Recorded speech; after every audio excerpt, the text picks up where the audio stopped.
متعدد سوالات ہیں جو اس بارے میں کہ مسلمان معاشرے میں جو مغرب میں بھی اور ہندوستان پاکستان میں بھی طلاقیں بہت ہو رہی ہیں، شادیاں ناکام ہو رہی ہیں، اور اب آپ ان کو کیسے مشورہ دیں گے کہ یہ چیزیں بہتر ہو جائیں اور ہمارا معاشرہ اس فساد سے بچ سکے؟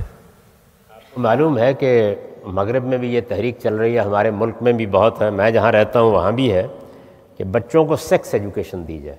اس کے بہت سے وجوہ بیان کیے جاتے ہیں۔ ہمارے لیے یہ کوئی نئی چیز نہیں ہے، جہاں تک ہماری پرانی تعلیم کا تعلق ہے، میں نے چونکہ دونوں نظاموں میں تعلیم پائی ہے، تو ہماری پرانی تعلیم میں یہ ایجوکیشن بہت بچپن میں ہو جاتی تھی۔ یعنی میں آپ سے عرض کرتا ہوں کہ تیسری جماعت میں میری مذہبی تعلیم کی بھی ابتدا ہو گئی تھی اس کے ساتھ ہی، تو جو ابتدائی کتابیں پڑھائی جاتی تھیں ان میں بالکل پہلی کتاب سعدی کا کریمہ ہوتا تھا، معلوم نہیں آپ اس سے واقف ہیں یا نہیں، بڑی خوبصورت کتاب ہے، بڑی مختصر سی۔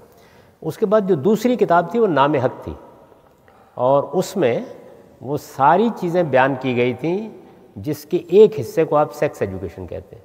تمام تعلیم دے دی جاتی تھی ہمارے ہاں بھی، بہت مہذب، بہت اچھے طریقے سے۔ تو جب آپ بچے اس عمر کو پہنچ رہے ہوں کہ ان کو شادی کرنی ہے، اپنے بر کا انتخاب کرنا ہے، تو ان کو یہ بتانا چاہیے کہ شادی کیا ہے۔ یہ ہمارے ہاں نہیں بتایا جاتا۔ یعنی یہ تعلیم تو پرانے بزرگ یہ دیتے تھے کہ تمہارا جنازہ وہاں سے واپس آنا چاہیے۔ یہ کبھی میری سمجھ میں نہیں آیا کہ بیچاری غریب بچی بھیجی جا رہی ہے، آپ جنازے کا ذکر کیوں کر رہے ہیں؟ اچھا، نئی تعلیم جو ہے اس میں یہ بتایا جاتا ہے کہ ذرا اپنے پاؤں کے انگوٹھے کے نیچے رکھنا، پالتو ہی بنا کے رکھنا ہے۔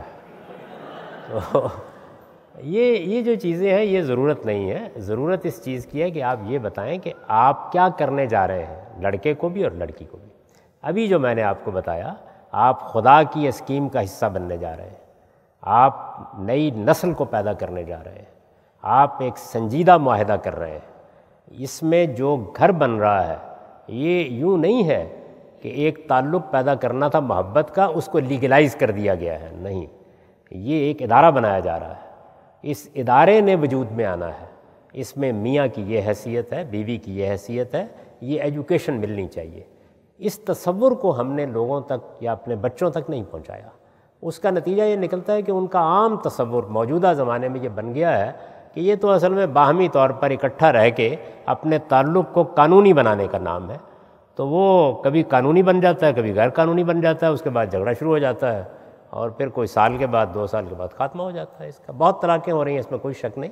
ایجوکیٹ کیجیے اپنے بچوں کو، انہیں بتائیے کہ شادی محض جنسی تعلق کو قانون میں دائرے میں لانے کا نام نہیں ہے، یہ ایک ادارے اور ایک خاندان کو وجود میں لانے کا نام ہے۔ پھر دیکھیے کہ اس کے بعد ایٹیچیوڈ بدلیں گے، رویے تبدیل ہوں گے، دیکھنے کا انداز بدلے گا۔